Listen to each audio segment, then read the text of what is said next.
ఇప్పుడు భగవానుడు ఎందుకు అసలు దుఃఖం ఇస్తాడు? భగవంతుడు ఎందుకు మనం బాధపడేటట్టు చేస్తూ ఉంటాడు?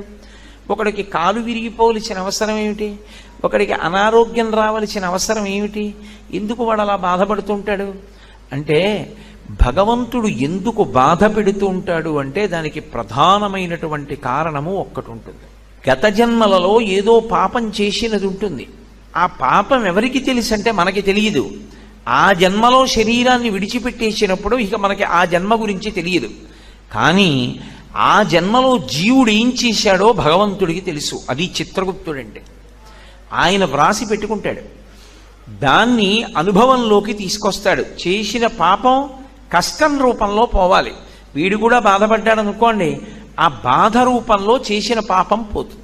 ఎప్పుడో ఎవరినో అనరాని మాట ఏదో అన్నాడు, వాళ్ళు చాలా బాధపడ్డారు 2 గంటలు. వాళ్ళు బాధపడ్డారు కదూ, ఆ బాధపడినట్టే ఇప్పుడు కూడా నిన్ను ఎవరో ఒకళ్ళు ఏదో అనరాని మాట అంటారు, నువ్వు 2 గంటలు బాధపడతావు. ఈశ్వరుడు గత జన్మలలో చేసిన పాపాన్ని దృష్టిలో పెట్టుకుని ఫలితాన్ని ఇస్తాడు.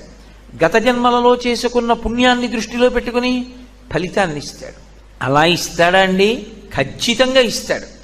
కంచికామకోటి పీఠాధిపత్యం వహించినటువంటి మహాపురుషులు చంద్రశేఖరేంద్ర సరస్వతీ స్వామి వారి దగ్గరికి వచ్చి, సనాతన ధర్మమునకు చెందనటువంటి ఆవిడ, పునర్జన్మ సిద్ధాంతమునందు నమ్మకం లేనటువంటి ఆవిడ ఓ మాట అడిగింది. గత జన్మలలో చేసుకున్న పాపపుణ్యములను అనుభవించడానికి ఈ జన్మలో శరీరాన్ని పొంది వస్తారని ఎలా నమ్ముతాము అని అడిగింది. ఆయన నవ్వి అన్నారు, ఇప్పుడు నువ్వు నాతో మాట్లాడుతున్నటువంటి నేను విడిది చేసిన ప్రాంగణం ఉందే, దీనికి ముందు సందులో ఒక వైద్యశాల ఉంది. అది ప్రసూతి కేంద్రం. కడుపుతో ఉన్న ఆడవాళ్ళు అక్కడికి వచ్చి ప్రసవం అవుతూ ఉంటారు. నువ్వు ఇవాళ వెళ్ళి ఎంతమంది దంపతులకు ఎవరెవరు పిల్లలు పుట్టారు, వాళ్ళ పేర్లు ఏమిటి, ఆ తల్లిదండ్రుల పేర్లు ఏమిటి, వాళ్ళు ఏం చేస్తూ ఉంటారు వ్రాసుకుని రా అన్నారు. ఆవిడ మర్నాడు వచ్చింది మహాస్వామి దగ్గరికి. ఆవిడేం చెప్పలేదు. ఆయన కాళ్ళ మీద పడి నమస్కారం చేసింది. నాకు అర్థమైంది, గత జన్మలలో చేసుకున్న పాపపుణ్యములను అనుభవించడానికి భగవంతుడు ఈ శరీరాన్ని ఇచ్చినప్పుడే నిర్ణయం చేసేస్తాడు ఎవడెంత సుఖపడాలో ఎవడెంత బాధపడాలో. ఎలా? ప్రసూతి కేంద్రంలో ఒకడేమో ఎయిర్ కండిషన్డ్ రూమ్లో పుట్టాడు, ఒకడేమో జిల్లా కలెక్టర్ గారికి కొడుగ్గా పుట్టాడు, ఒకడేమో రిక్షా తొక్కుతున్నటువంటి ఒక కార్మికుడికి కొడుగ్గా పుట్టి కనీసంలో కనీసం ఒక ప్రత్యేకమైన గదిలో కూడా ఆవిడ ప్రసవం అవ్వలేక అందరితో పాటు ఒక హాల్లో పడుకునుంది పసిపిల్లాడితో. ఈ ఎండలో తెలియట్లా ఎవరు చేసినటువంటి కర్మని అనుభవంలోకి వాళ్ళు తెచ్చుకుంటున్నారన్న విషయం తెలుస్తోందా, తెలియట్లేదా? కాబట్టి భగవంతుడు ఈ శరీరాన్ని ఎందుకు ఇస్తాడు అంటే, దీనితో ఎప్పుడూ 3 పనులు జరుగుతూ ఉంటాయి. ఇది బాగా జ్ఞాపకం పెట్టుకుంటే అసలు మనం ఎందుకు శరీరాన్ని జాగ్రత్తగా ఉపయోగించాలో అర్థమవుతుంది. శరీరం లేదనుకోండి, సుఖం ఎలా అనుభవిస్తారు, దుఃఖం ఎలా అనుభవిస్తారు నాకు చెప్పండి. గతంలో చేసిన పాపం ఉంది, దుఃఖం అనుభవించాలి, శరీరం లేదు, ఎలా అనుభవిస్తారు? కుదరదు. పాపం యొక్క ఫలితమైన దుఃఖం పోగొట్టుకోవాలన్నా శరీరం ఉండాలి. పుణ్యం చేసినప్పుడు దాని ఫలితంగా సుఖం అనుభవించాలన్నా శరీరం ఉండాలి. పాపపుణ్యములు దేనివల్ల పోతాయి? శరీరంతో సుఖ దుఃఖములను అనుభవించడం చేత పోతాయి. మూడవది, నువ్వు తర్వాత జన్మలకి కావలసిన వంట దేంతో వండుకోవాలంటే దీంతోనే వండుకోవాలి. ఈ జన్మలో విశేషమైనటువంటి పుణ్యకార్యములు చేసి పరమ సాత్వికమైనటువంటి బుద్ధితో ఎవరినీ బాధ పెట్టకుండా ప్రవర్తిస్తున్నావు అనుకో, అప్పుడు ఆ పుణ్యం వచ్చే జన్మలో నువ్వు సుఖపడడానికి హేతు అవుతుంది. ఈ జన్మలో బలం ఉంది కదా అని అందరినీ బాధ పెడితే ఆ బాధ పెట్టినటువంటి పాపం వచ్చే జన్మలో దుఃఖంగా అనుభవించడానికి పనికొస్తుంది. ఇప్పుడు వచ్చే జన్మలో రావలసినటువంటి సుఖ దుఃఖములను పాపపుణ్యముల రూపంలో ఇక్కడ సముపార్జించుకోవడానికి సాధనం ఏది? శరీరమే. కాబట్టి ప్రతివాడు కూడా ఏం కోరుకుంటాడు? నేను సుఖంగా ఉండాలి అంటాడు. మరి ఆ రోజున ఒకడికి కాలు విరుగుతోంది, ఒకడు జారి పడుతున్నాడు, ఒకడికి జ్వరం వస్తోంది, ఒకడికి తీరా రైలు దగ్గరికి వెళ్ళిన తర్వాత రైలు వెళ్ళిపోతోంది, అయ్యయ్యయ్యో నేను వెళ్ళవలసిన దానికి వెళ్ళలేకపోతున్నాను, ఆ రైలు వెళ్ళిపోయిందిట అని వాడు విపరీతమైన క్షోభకి గురవుతున్నాడు. ఒక్కొక్కడికి అన్నం దొరకట్లేదు, ఒక్కొక్కడికి నీళ్లు దొరకట్లేదు, ఒక్కొక్కడికి నిద్ర పట్టట్లేదు, ఒక్కొక్కడికి శరీరంలో బాధ కలుగుతోంది, ఒక్కొక్కడు సంతోషంగా ఉన్నాడు. అమ్మయ్య నేను అనుకున్న పని ఇవాళ అయిపోయిందండి అని వాడు సంతోషిస్తున్నాడు. ఎందువల్ల? ఎవడైనా దుఃఖంగా ఉందామని కోరుకున్నవాడు ఉన్నాడు ఆ లోకంలో? మరి లేకపోయినా దుఃఖం ఎందుకు వస్తోంది అంటే ఈశ్వరుడు ఒకడు ఉన్నాడు, వాడు నొక్కుతున్నాడు ఒక పక్క నుంచి. ఎలా? గత జన్మలలో చేసిన పాపపుణ్యములను లెక్కలో పెట్టుకుని ఇప్పుడు సుఖం ఇవ్వాలా దుఃఖం ఇవ్వాలా వాడు లెక్క పెట్టుకుంటున్నాడు. మనకి తెలియదు. ఇవాళ నేను నిద్రలేచినప్పుడు ఇవాళ ఈశ్వర నేను కాసేపు ఏడిచేటట్టుగా చూడండి, ఉదయం నేను 8:30 నుంచి 9:30 వరకు అలోమని ఏడ్చేదనుగాక అని ఎవడైనా దండం పెడతాడా? ఎవడూ పెట్టడు. ఈశ్వరాన్ని సంతోషంగా ఉండేటట్టు చూడండి అని చెప్తాడు. అయినా ఏడుస్తున్నాడు ఏదో సమయంలో. ఎందుకు ఏడుస్తున్నాడు? ఈశ్వరుడు ఒకడు ఉన్నాడు, వాడు గత జన్మలలో పాపాన్ని ఫలితంగా తీసుకొస్తున్నాడు, పుణ్యాన్ని ఫలితంగా తీసుకొచ్చి సుఖం ఇస్తున్నాడు. పోని కాలమును దాటగలమా మనం? అది ఈశ్వరుడు ఏదో ఉదయం 8 గంటలకి ఇచ్చాడు అనుకోండి, అయ్యయ్యో ఇప్పుడు 8 గంటలకి నేను ఈ కష్టం అనుభవించాలంటే చాలా కష్టం అండి, నాకు చాలా ముఖ్యమైన పని ఉంది, అనుభవిస్తాను, నేను కాదంటలేదు. కానీ 8 నుంచి 8:30 వరకు అనుభవించవలసినటువంటి దుఃఖాన్ని సాయంకాలం 4 నుంచి 4:30 వరకు ఇవ్వండి అని అడిగామనుకోండి, కాలం ఒప్పుకుంటుందా? ఒప్పుకోదు. కాలమునందు మాత్రమే అనుభవించాలి. ఏ సమయంలో వస్తుంది ఆ దుఃఖం, ఏ సమయంలో వస్తుంది సుఖం నువ్వు చెప్పలేవు. ఒక పక్క నుంచి కాలం నొక్కుతుంది, ఒక పక్క నుంచి భగవంతుడు నొక్కుతాడు. ఈ రెండిటికి మధ్య ఎందుకు నొక్కుడు పడుతున్నావు? గత జన్మలలో చేసిన పాపపుణ్యాలు పోనవు మనకి తెలుసా? ఏమండి నేను గత జన్మలో పాపం చేశాను, ఆ పాపం ఇవాళ బహుశా అనుభవంలోకి వచ్చే అవకాశం ఉంటుందండి నీకేమైనా తెలుసా? అది తెలియదు. మరి ఇప్పుడు ఏం చెయ్యాలని అడిగారు. అందుకే ప్రార్థనతో ప్రారంభం అవ్వాలి. ఏ కార్యక్రమమైనా ప్రార్థనతో ప్రారంభం అవుతుంది. ప్రార్థన ఈ మాట ఎందుకు వచ్చిందో తెలుసా? మీరు ఏది మొదలు పెట్టండి, ప్రార్థన చేశారా అంటారు. నేను ఇప్పుడు ఉపన్యాసం మొదలుపెట్టాను, ఉపన్యాసం మొదలుపెట్టే ముందు నేనేం చేశాను? ప్రార్థన చేసి మొదలుపెట్టాను. ప్రార్థన అంటే ఈశ్వర ఏమో గత జన్మలలో నేను పాపము చేసి ఉండవచ్చు, పుణ్యము చేసి ఉండవచ్చు, కానీ నేను చేసినటువంటి పాపం ఏదో ఉండి ఉంటుంది. ఏమీ లేకపోతే మనుష్య శరీరం ఎందుకు వస్తుంది? పాపపుణ్యాలు రెండు ఉంటేనే మనుష్య శరీరం ఇస్తారు. కానీ నాకు మీరు ఒక్క ఉపకారం చేసి పెట్టండి. ఒకటి, నేను చేసినటువంటి పాపానికి నాకు ఫలితాన్ని ఇచ్చేటప్పుడు పరమదారుణమైనటువంటి ఫలితాన్ని నాకు ఇవ్వవద్దు. నేను ఏదో పెద్ద పాపమే చేసి ఉండవచ్చు, ఆ పెద్ద పాపానికి తగినంత ఫలితాన్ని మాత్రం నాకు ఇవ్వకండి. అంత పెద్ద అశుభవార్త నేను వినేటట్టుగా చేయకండి. దానివల్ల నేను తల్లడిల్లిపోయేటట్టుగా నన్ను మార్చకండి. జీవితాంతం ఏడవలసినంత పెద్ద పెద్ద శిక్షలు నాకు వెయ్యకండి. మరి నీ పాపం ఎలా పోతుంది? నన్ను అనుగ్రహించండి. నేను తప్పు చేశాను. ఎందుకు చేశాను? మీరున్నారని తెలియక చేశాను ఒకప్పుడు ఆ పాపం. ఇప్పుడు తెలుసుకున్నాను మీరున్నారని, కాబట్టి నేను చెయ్యను. ఇప్పుడు నేను ప్రయత్నపూర్వకంగా ఏ తప్పు చెయ్యట్లేదు, కానీ అప్పుడు చేశాను. ఈశ్వర మీరు నన్ను మన్నించి ఆ పాపము యొక్క ఫలితాన్ని ఇచ్చేటప్పుడు బహు తక్కువ చేసి ఇవ్వండి, నేను భరించగలిగేలా ఇవ్వండి తప్ప నేను భరించలేనంత దుఃఖాన్ని నాకు ఇవ్వకండి. ఇది నోటితో అడగక్కర్లేదు. ఈశ్వరుణ్ణి ప్రార్థన చేస్తాడు. వాడొకడు ఉన్నాడన్న నమ్మకం కలిగింది. వాడు ఉన్నాడన్న నమ్మకం ఎలా కలుగుతుంది? వాడి కంటి ముందు కనపడుతున్నాడా? కాదు, జరుగుతున్న సంఘటనల చేత నిరూపించుకుంటాడు. ఆయన్ని ప్రార్థన చేస్తే ఆయన తప్పిస్తాడు, ఆయన కాపాడతాడు, ఆయన రక్షకుడు. అందుకే తప్పకుండా భగవంతుణ్ణి ప్రార్థన చెయ్యాలి. మనకి ప్రార్థన చెయ్యడం ఎలా చెయ్యాలో కూడా చేత కాదు అంటే మన పనుపున మన కోసమని శంకరాచార్యుల వారు ప్రార్థన చేశారు. ప్రార్థన చేసి లోకానికి అంతటికీ కూడా చదువుకోవలసినటువంటి అద్భుతమైనటువంటి స్తోత్రాన్ని ఇచ్చారు.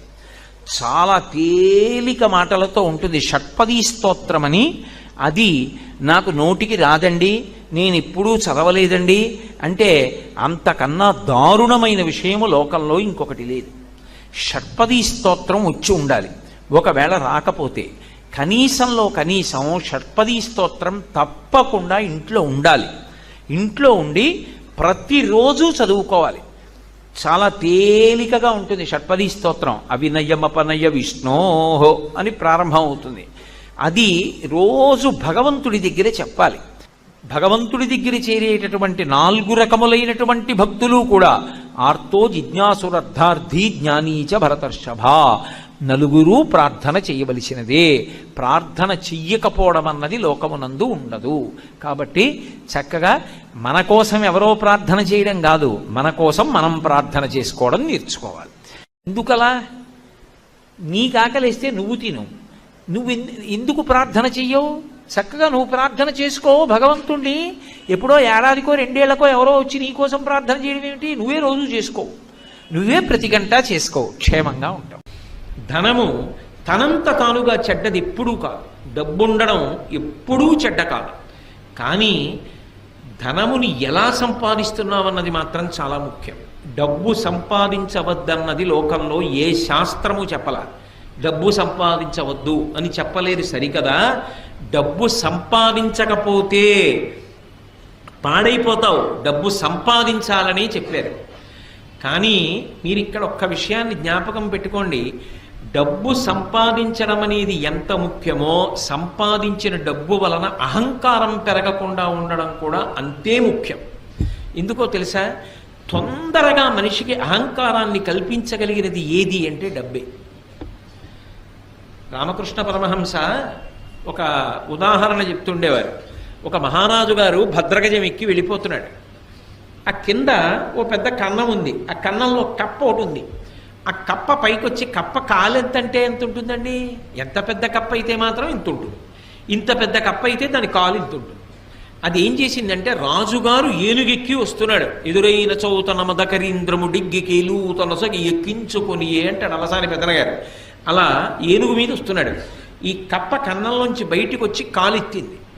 ఏయ్ ఏనుగా, పక్కకి పో, ఇక్కడ నేనున్నానని తెలీదా? ఇలా వస్తున్నావు? నేనున్న ఇల్లు ఒళ్ళు దగ్గర పెట్టుకోండి. రామకృష్ణ పరమహంస శిష్యుడితో నించుని ఉన్నారు. శిష్యుడు తెల్లబోయి పరమహంసని అడిగాడు, ఇదేమిటండి ఏనుగు మీద కప్ప కాలెత్తుతోంది, ఇంత ధైర్యం ఇంత గర్వం కప్పకి ఎందుకు వచ్చాయన్నారు. అంటే పరమహంస అన్నారు, ఇవాళ మధ్యాహ్నం ఇటుగా జేబుకి చిల్లున్న లాల్చీ వేసుకున్న వ్యక్తి వెళ్ళాడు. పావలాకాసు చిన్నది కదూ, ఆ కన్నంలోంచి జారి కింద పడి దొల్లి కప్ప ఉన్న కన్నంలోకి వెళ్ళింది. కప్ప దగ్గర పావలా ఉంది ఇప్పుడు, అందుకని ఏనుగు మీద కాలెత్తింది. మాకురుధన జన యవ్వన గర్వం హరతి నిమేషత్ కాలసర్వం మాయామయమిదమఖిలం హిత్వా బ్రహ్మపదంతం ప్రవిశ విదిత్వా అంటారు శంకర భగవత్పాదులు. డబ్బేం చేసింది? డబ్బా నిన్ను పాడు చేసింది. ఎంత ఐశ్వర్యమున్నా పరమ వినయ విధేయతలతో ప్రవర్తించినటువంటి గొప్ప గొప్ప చక్రవర్తులు లోకంలో లేరు. వాళ్ళకేమైనా దోషం వచ్చిందా? ధర్మరాజు గారు ఎంత ధార్మికంగా ఎంత వినయంగా ప్రవర్తించాడు.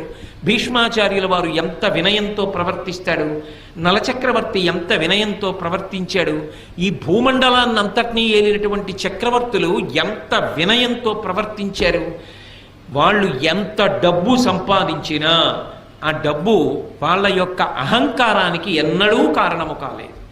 వాళ్ళు పరమ వినయంతో ప్రవర్తించి ఆ డబ్బుని సద్వినియోగం చేసి జీవితంలో గట్టెక్కారు. జనక మహారాజు గారు సర్వ సంగములు విడిచిపెట్టి విదేహ వంశమునందు జన్మించి దేనితోటి సంబంధం లేకుండా, రాజ్యంతో సంబంధం లేకుండా రాజ్య పరిపాలన చేస్తూ నిస్సంగి జీవితాన్ని గడిపి తరించలా? బ్రతకడం రావాలి. బ్రతకడం రానప్పుడు అహంకారం ఒక్కటే ఉండిపోయింది అనుకోండి.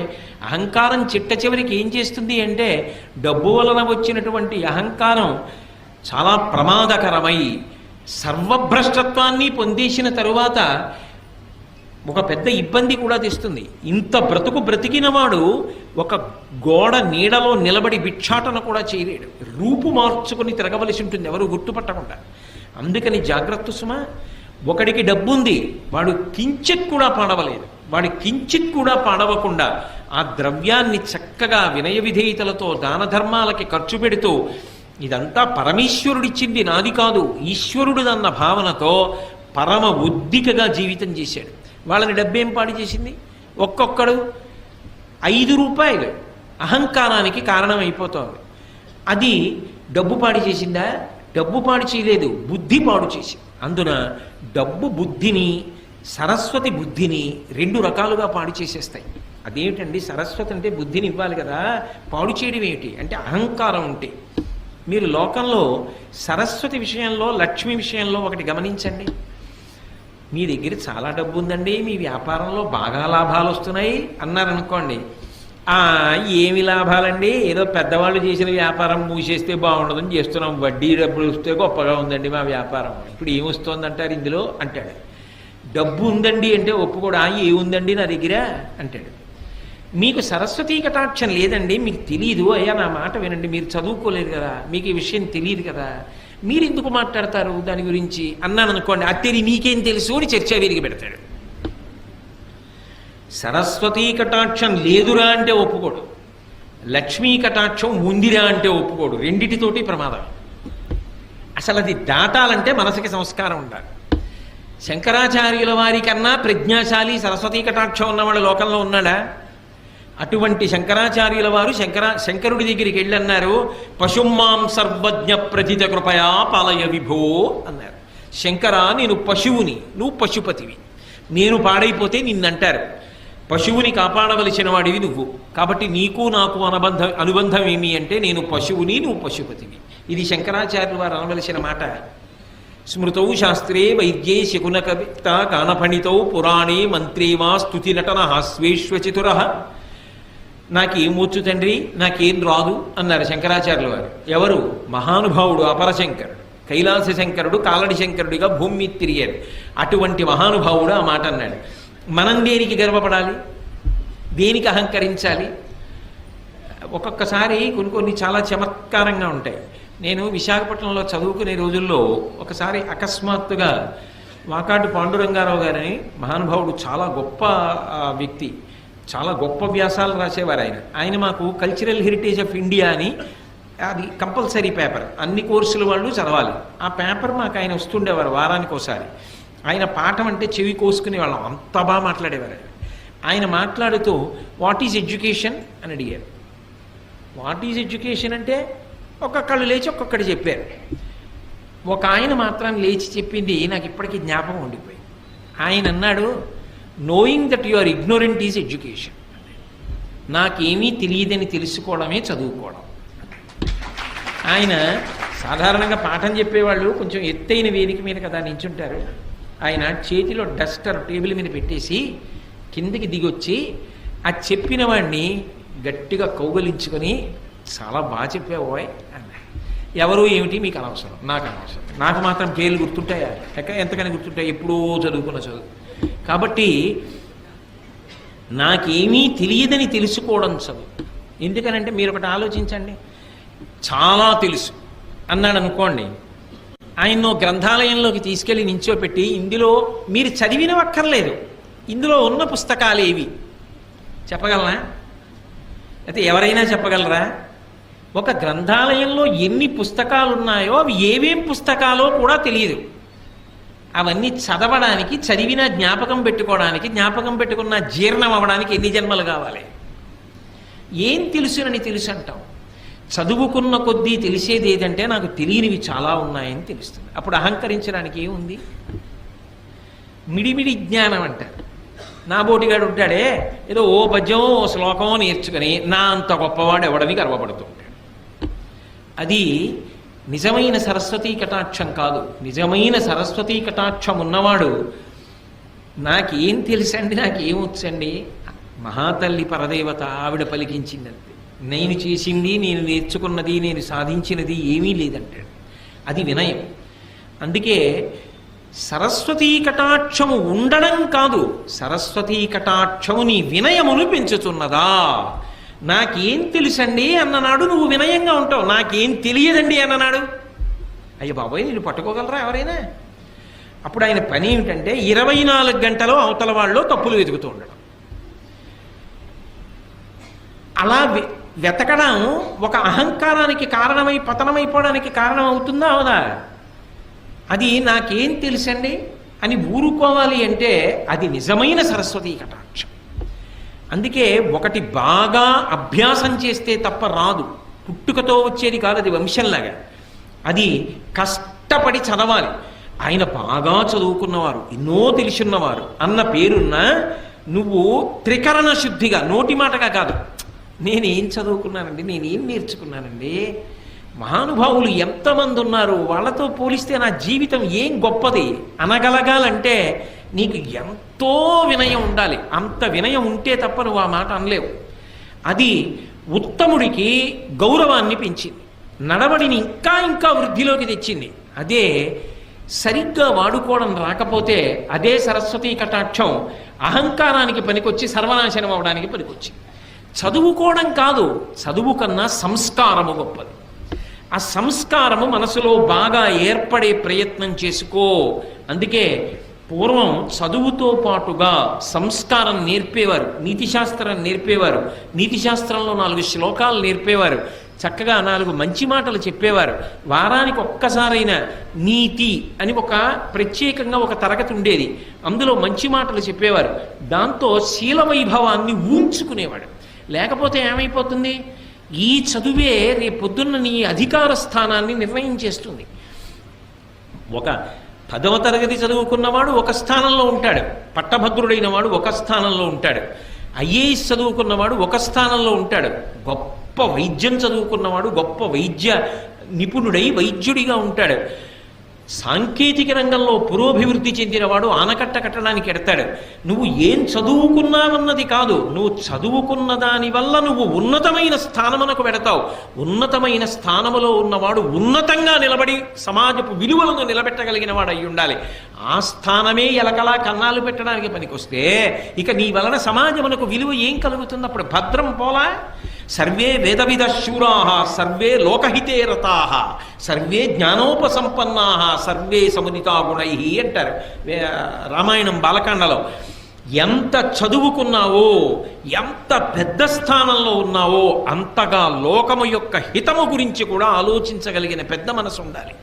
అది లేకపోతే ఇదంతా నా అభివృద్ధికే పనికి రావాలి అన్న భావన నిలబడిపోయిందనుకోండి, అది ఏమవుతుందంటే స్వార్థమునకు మాత్రమే పనికొస్తుంది. అప్పుడు దాని వలన సమాజము భ్రష్టమైపోతుంది.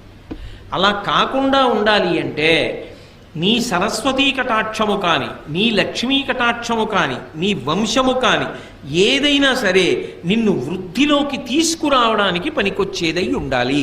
ఇందులో యువతల వారికి తెలియడం అన్న మాట ఉండదు సుమండి. యువతలవాడు ఎప్పుడూ కూడా నువ్వు ఎంత ఎదిగావో, నిజంగా అలా ఉన్నావో అలా లేవో తెలుసుకోవడం సాధ్యం కాదు.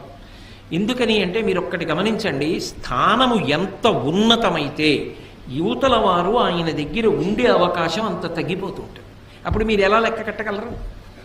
తనకి తాను పరిశీలించుకోవాలి. ఏది పరిశీలించాలంటే దంభమున ఎందు ప్రవేశించినదా, ఇది చాలా చాలా అవసరం.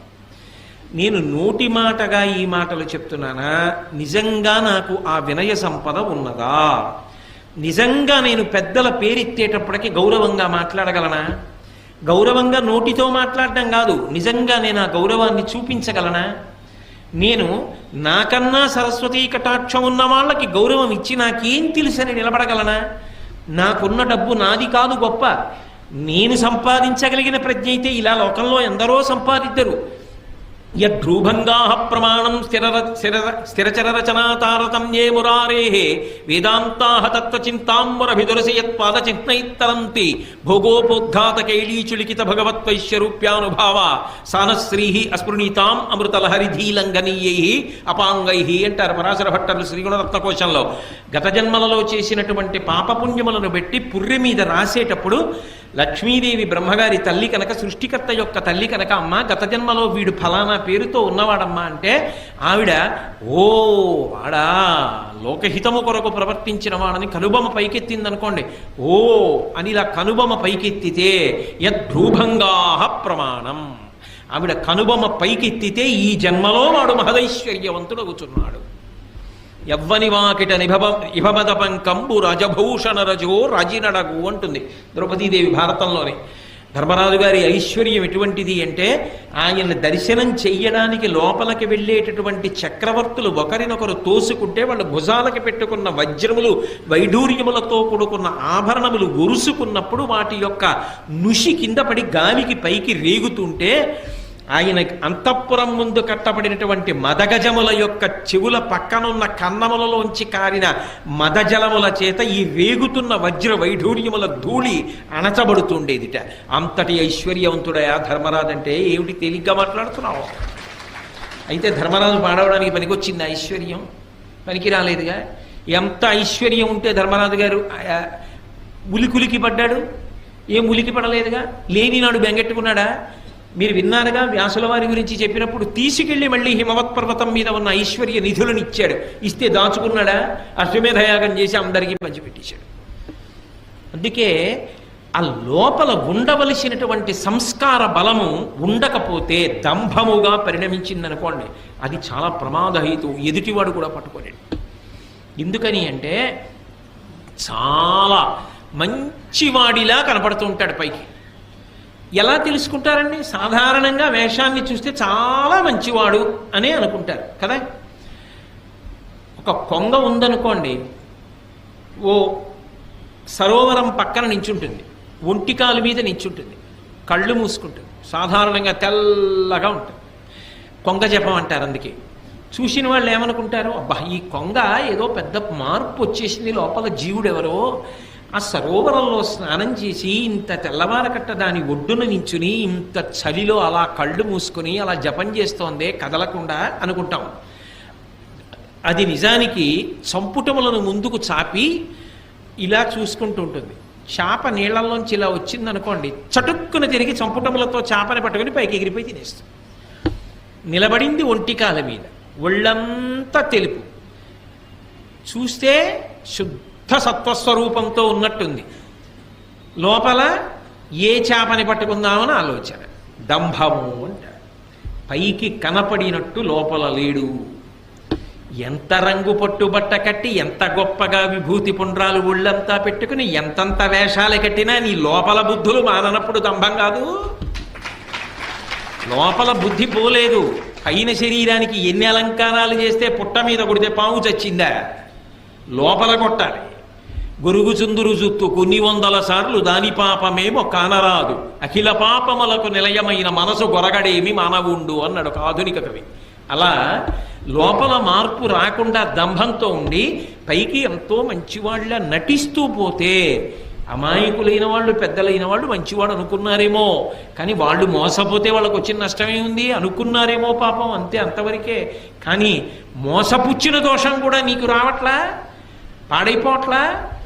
కాబట్టి నిన్ను నువ్వు నిరంతర పరిశీలనం చేసుకుంటూ ఉండాలి. ఉత్తమ వంశంలో పుట్టావు, వంశమునకు కళంకం రాకూడదని ప్రవర్తించాడు, ఏమీ పాడవడు. ఉత్తమ వంశంలో పుట్టా, అహంకారానికి కారణమైంది, తాను పాడవడు, ముందు పుట్టిన వాళ్ళు కూడా పాడైపోతారు. సరస్వతీ కటాక్షం ఉన్నది, ఏమి పాడవడు. ఆ సరస్వతీ కటాక్షం 10 మంది హితానికి పనికొచ్చిందనుకోండి, ఆవు గడ్డి తిని పాలిచ్చినట్టు తాను కష్టపడి చదువుకున్న శాస్త్రాన్ని 10 మందికి ఉదారంగా పంచిపెట్టేశాడనుకోండి, తాను శాశ్వతమైన కీర్తిని పొందుతాడు. నాకేం తెలుసు అని వినయంతో బ్రతికాడనుకోండి, భగవంతుని యొక్క అనుగ్రహానికి పాత్రుడవుతాడు. ఏదో కొంత తెలుసుకుని నాకన్నా తెలుసున్నవాడు లేడు అని అహంకారానికి పోయాడనుకోండి, 24 గంటలు చదువుకున్న చదువు అవతలవాడి యొక్క తప్పు పట్టడానికి పనికొచ్చింది. పనికొస్తే ఇప్పుడు ఆ చదువు స్వార్థంతో నిండిపోయింది. ఏదో ఒకటి ప్రతిఫలం లేకపోతే ఆయన చదువుకున్న చదువు వల్ల సమాజానికి ఉపయోగం ఉండదు. అప్పుడు ఏమవుతుంది? చాలా గొప్ప పడగ నాగుపాముది, దాని మీద మణి ఉంది. నాగుపాం పడగ మీద ఉన్న మణి ఎవరికైనా ఉపయోగపడుతుందా? వెళ్ళి తీసుకోగలరా? ఆయన ఎంత చదువు ఉంటే మాత్రం ఎవరికి ఉపయోగపడుతుంది? అవతల వాళ్ళలో తప్పులు ఎంచడానికి పనికొస్తుంది, ఇంకొకరిని చిన్నబుచ్చడానికి పనికొస్తుంది. అలా ఉండకూడదు కదా. చదువు అవతల వారు ఎంత చిన్నవాడైనా గౌరవించడానికి పనికి రావాలి. చాలా బాగా చెప్పావోయ్, చాలా బాగా మాట్లాడేవోయ్ అని పిల్లల్ని కూడా ప్రోత్సహించగలగాలి. శ్రీభాష్యం అప్పలాచార్య స్వామి వారు ఎవరైనా రామకథ చెప్తుంటే చెప్పబోయ్, రామాయణం ఎంతకాలం బ్రతికుంటుందో అంతకాలం మనుష్యత్వం బ్రతికుంటుంది నాయన అనేవారు. అంతేగాని నీకేం తెలుసు రామాయణం, నువ్వేం చెప్తావు రామాయణం అనలేదే. అందుకు మహానుభావుడు ఇప్పటికీ కూడా స్మరింపబడుతున్నారు ఆయన. సరస్వతీ కటాక్షం నీకు వినయం ఇచ్చిన నాడు ఏమి నిన్ను పాడు చేయదు, ఇంకా వృద్ధిలోకి వస్తావు. అహంకారం ఇచ్చిన నాడు పతనమైపోతావు. లక్ష్మీ కటాక్షము నీకు జన్మతః ఉండని, మధ్యలో కలిసి రాని, న్యాయార్జితంగా నీకు కలిసి వచ్చింది, అది నిన్నేం పాడు చేయదు. దాని పట్ల నీకు సంగము లేకుండా అది భగవంతుడి అనుగ్రహం అని నువ్వు నిలబడగలిగిన నాడు అది నిన్ను పాడు చేసేది కాదు. ఇదంతా నాదే అని అహంకారం అనకపోతే నువ్వు భ్రష్టమైపోతావు. ఆ డబ్బు నీ దగ్గర ఉన్నందుకు సమాజము భ్రష్టమైపోతుంది. కాబట్టి ఈ మూడు ఉండడం తప్పు కాదు. పరిణతి లేని వాడి దగ్గర ఉండడం వల్ల వాడు పాడై మిగిలిన వాళ్ళని పాడు చేస్తాడు. అథవా మీరిటి తిప్పి ఆలోచించండి, ధృతరాష్ట్రుడైతే ఎలా అర్థం చేసుకోవాలి అప్పుడు? ఇవి ధర్మరాజు గారి దగ్గర ఉంటే ఏం చేశాయి? ఏం చేయలే. దుర్యోధనుడి దగ్గర ఉంటే ఏం చేస్తున్నాయి? సర్వనాశనం చేస్తున్నాయా? ఆ వంశంలో పుట్టబట్టి కదూ నేను యువరాజుని, నాకే రాజ్యం కావాలి, ధర్మరాజు ఉండకూడదు అని విపరీత బుద్ధులు పుట్టాయి. అదే వంశంలో పుట్టిన ధర్మరాజు గారైతే జూదంలో ఓడిపోయాను, ధర్మానికి కట్టుబడి అరణ్యవాసానికి వెళ్ళిపోయాడు. అది మాయాజూదం అని తెలుసున్నా కూడా ధర్మము చేత కట్టుబడిన వాడు వంశగౌరవాన్ని నిలబెట్టడానికి వెళ్ళిపోయాడు. ధర్మమునకు కట్టుబడకుండా వంశమునందు పుట్టినవాడు వంశభ్రష్టత్వానికి కారణమయ్యాడు. సరస్వతీ కటాక్షమున్న వ్యాసుడు లోకహితానికి పనికొచ్చాడు. కించిత్ సరస్వతీ కటాక్షమున్న అహంకారం కలిగిన వాళ్ళు భ్రష్టులైపోతారు. అర్జునుడి కన్నా ఏ విలువిద్య తెలుసని, నా దగ్గర విలువిద్యుంది, నా దగ్గర విలువిద్యుంది, అర్జునుడిని మట్టు పెట్టేస్తానని బయలుదేరిన కర్ణుడి చివరికి దుర్యోధనుడిని కూడా నాశనం చేశాడు కదా. ధనము అంతే కదా. కాబట్టి ఉండడం తప్పు కాదు, నీ మనసుకి పరిణతి లేకుండా అవి నీ దగ్గర ఉంటే పాడు చేస్తాయి. పరిణతి ఉంటే ఈ మూడు నిన్ను ఉద్ధరణ వైపుకి తీసుకెడతాయి. ఇది బాగా జ్ఞాపకం పెట్టుకోవలసిన విషయం సుమా. కాబట్టి నీకు ఇవి కలిగిన అహంకారమును పొందవద్దు. అవి నీ ఆరోగ్యవంతమైన భయమునకు కారణమై నువ్వు మరింత బాగా బ్రతకడానికి హేతువులు కావాలి. కాబట్టి ధనమును, విద్యయు, వంశంబును దుర్మతలకు మదం బొనరించును, సజ్జనులైన వారి కడకొవయును వినయం ఇవియ తెచ్చు ఉర్వీనాథ. ఇవే ఒకడికి వినయాన్ని తెచ్చేయి, ఒకడికి అహంకారాన్ని తెచ్చేయి. బాగా అర్థం చేసుకో, నీ మనసుని శుద్ధి చేసుకో.